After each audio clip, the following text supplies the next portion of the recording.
the best they can, and hopefully it gets better. Over. So with regard to the attainment, non-attainment, whatever that Non-attainment is somewhere where you'd have to model. Yes. So are the EPA standards based on what the model outputs, or are the EPA standards based on actual measurements?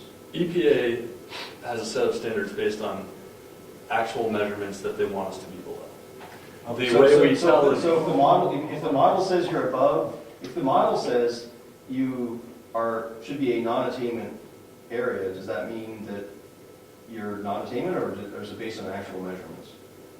The measurements establish who's in a non-attainment area. Okay. The model is used to determine whether projects in that area are going to negatively impact air quality, or how much they're going to negatively impact air quality or improve air quality. If you start a transit service and it's going to take, 20 cars off the road or 100 cars off the road an hour, then that's going to, improve the air quality, theoretically. I think the biggest determinant of air quality in Brookfield is how often it snows, because I think most of the traffic is from our plow guy. Yeah, I agree with you there. I definitely agree with you. Don't measure my trucks, please. Is this based on our carbon emissions? We haven't started doing greenhouse gases. That hasn't been regulated by the EPA, and So what emissions are we looking at? Fluorocarbons?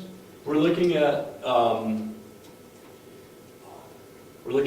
monoxide, particulate matter, which is they have two sizes that they look at under 10 microns and over, and what's the third one? Ozone are the three that we're looking at this stage. Volatile compounds, or volatile organic compounds are another one, but we don't look at that in New Hampshire because most of them come from trees, and it doesn't, the cars. Cut them down. Yeah, if you cut them down, we might have to start looking at them, but they're not something that we can impact in New Hampshire because we have so many forests. So the pollution police come and they tell us that we're okay and we want to get a road fixed. And we go to Stratford Regional Planning and ask for your help. Mhm. And you say, fine, great, we'll help. What do you help us do? Get the money? We help find the funding sources, and we communicate, we're a liaison a lot of times between local governments and the state, because it's really hard to have a voice at the state level. And the When you're- State Department of Transportation, I think. Yeah, Department of Transportation, the Regional Planning Doesn't Commission. that cut out our lawmakers? I mean, they're the bottom line of the DOT, all the projects that go up through the DOT, the final review on whether or not they become projects that are going to happen go through a panel of lawmakers, which is the government, there's a few of them, the GNC. Because they I've just seen some things that prioritizations that have gone up and are always reflected in the final Okay, score. so you're really advocating, as long as we pass the test, as long as we don't pollute. And in this area, we don't have to worry about it. I understand that, but I'm just trying For to, now, but I'm just trying to figure out exactly how you fit in and how you can help us if we had a problem. Projects that go to the 10-year plan, Your Which tenure plan. the state 10-year plan. We prioritize projects from our long-range plan to recommend that the state do in their next 10-year plan or fund. And the state is then in charge of putting them on their 10-year plan or choosing not to put them on their 10-year plan. But for projects like you're talking about, the paving, the maintenance and operations, we can go to, or a safety issue, something like that, we can talk to departments within the Department of Transportation, and there's funding in statewide categories for all of these types of projects, maintenance, paving, guardrails, and so those projects can jump up in priority at any time and be done. But it's just a matter of, I guess, squawking loud enough so that you get their attention. Now, if we didn't pass the pollution standards and say we were a terrible town like Wolfboro and had, I think they're actually in the attainment area also. okay, so we'll call them a non-attainer. Yeah. And so if we were Wolfboro, we'd have to clean up our act before you pay attention to us. The projects they're talking about, not necessarily. The projects they're talking about that they want attainment standard or air quality determinations made for are projects that expand capacity, that are going to allow more cars on the road, projects, mainly projects that expand capacity. If you're not adding any new lanes, there's no expectation of more cars to drive on your road. So there's no reason to do a non-attain or an air quality determination on that type of project. There are a number of exempt categories, which I can provide to Ed to hand out if you'd like. So that's, what strings are attached to this money? This money, I once mean, other you- than just a gift to the town, go pave your road, or whatever the project is, what strings besides enjoy your new project are attached to the money? For some funding sources, the town or the state would, and federal government would hope for a local contribution or state contribution, a match for the grant or for the funding source. So usually it's around 20% of the entire funding, but Give you the opportunity to help us do But it. that there may not are be a some bad- programs which don't ask for that, but they want to make sure that it's a priority to the town. They're not just throwing money at some, people who don't care about the project. If it's a priority and people care about it, they assume that people will be willing to chip in for it. Well, that may not be a bad deal if it's something, like you say, that people want. What I was thinking of is other strings which commit us to certain things. For instance, now we have to become part of this EPA measuring thing. That now in the future, as we take accepted money for this particular type of thing.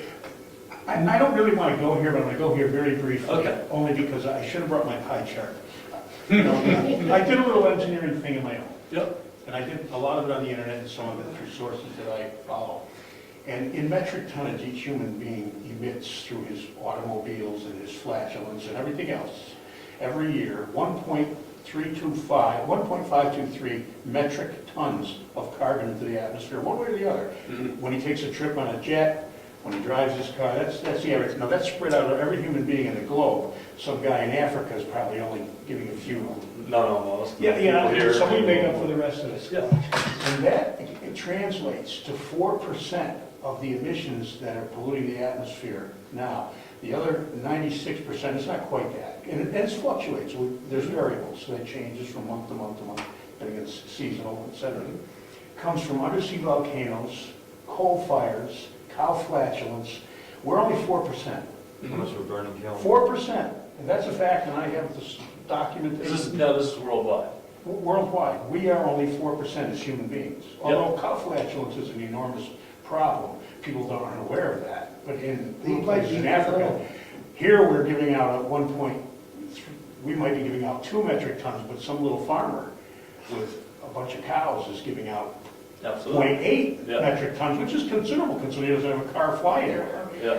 The point is, all of this information is available, and it really kind of makes the other stuff about a little carbon monoxide somewhat bogus as a parameter with which we're going to distribute money for roads. Because reality is what Rob was saying there before, reality being what it is what it is. And this business of what the cars are emitting, and whether or not you're going to send people out to drive old people to the hospital. I mean, that's what I'm getting from this. If it doesn't affect the emissions, these kind of things will be acceptable, but we're not going to send a fleet of transportation out to help the old people if the emissions are already in excess of what they're supposed to be. Is that where? I think it would be, I think you're absolutely on the right track with that, but I think that the idea of, having a bus to bring people down to, appointments, so you can gather a bunch of people at one time, Yeah. has less impact in the eyes of the EPA than having 20 cars do the same thing.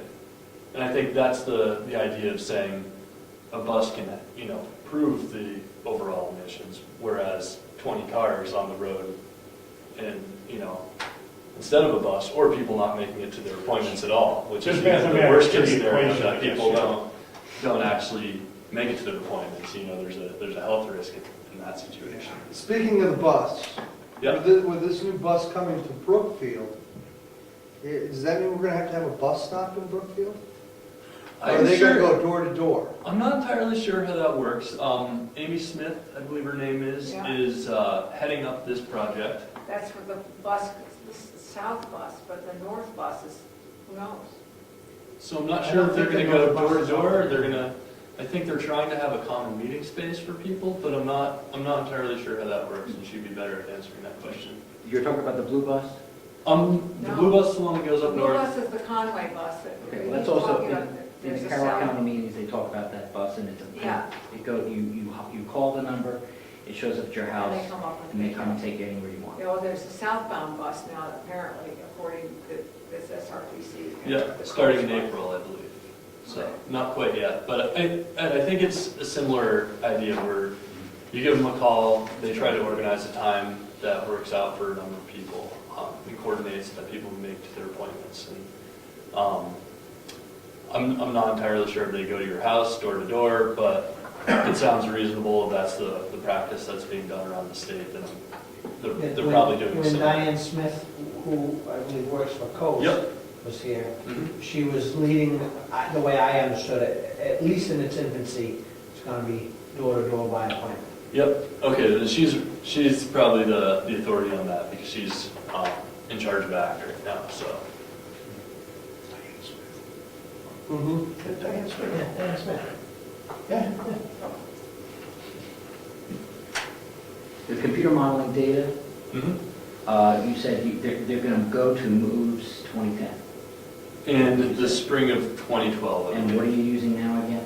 Mobile 6.2. We have a transportation model called, or which uses AutoCAD, I believe, or some other GIS, or interacts with interfaces with some GIS software. And that's what we do all the road networks and modeling on, that we do our own determination. New Hampshire does the determination to make sure that we're consistent, and, or they look at our determination to make sure we didn't make any mistakes with it, and then they'll use that in their budget. What actually double checks the findings, and are the findings peer reviewed scientifically, or is it just, is the whole linchpin Mobile 6 or moves 2010? What checks and balances are there to check that information? I believe that Department of Environmental Services in New Hampshire reviews all the outputs that we provide them with to make sure that there's nothing, no outliers, nothing out of the ordinary, so we're not. So I guess DES is checking us for accuracy at this point. I'm not entirely sure what their process is or who does that. I can leave a phone number, or actually I can leave a name and then provide a phone number for somebody to talk to at DES if you'd like more information about that. Don Moore is probably the best contact for that. Who's that? Don Moore. Yeah, Don is the Region 1 coordinator, so he does the whole Northeast. Tom Fargo is a more local, I think he's a Dover resident, and he works for DES, and he does a lot of the stuff in our region, so he does a lot of the air quality analysis in our region, so. In your long-range plans, with all the highway work that's been going on up 16, and they're doubling all the lanes up to Mhm. Rochester, I think it's exit 16. Yep. In the long-range plans, are they looking to expand those double lanes all the way to Conway? I don't believe so. I think it's gonna stop there. I don't think there's funding past there. They have so much money dedicated to 95 and 93. I'm that- just saying, because when you bring a second lane up here, now that's gonna change our status It and will- allow more vehicles up here to It would probably encourage a lot more traffic up here. There's no doubt. Anytime you do a capacity project, expanding capacity, it's usually at capacity within 10 years after you do the project to expand capacity. So I think part of the goal was to encourage economic development in Rochester and the northern Stratford region, although I don't think it would be wise to expand, the economy in some of the areas that have a rural character, that you're trying to kind of keep the rural character. One more question. These EPA standards, which, like I say, this is one of the biggies. Are these EPA standards developed by the United States Department of Transportation, or are they a global set of standards?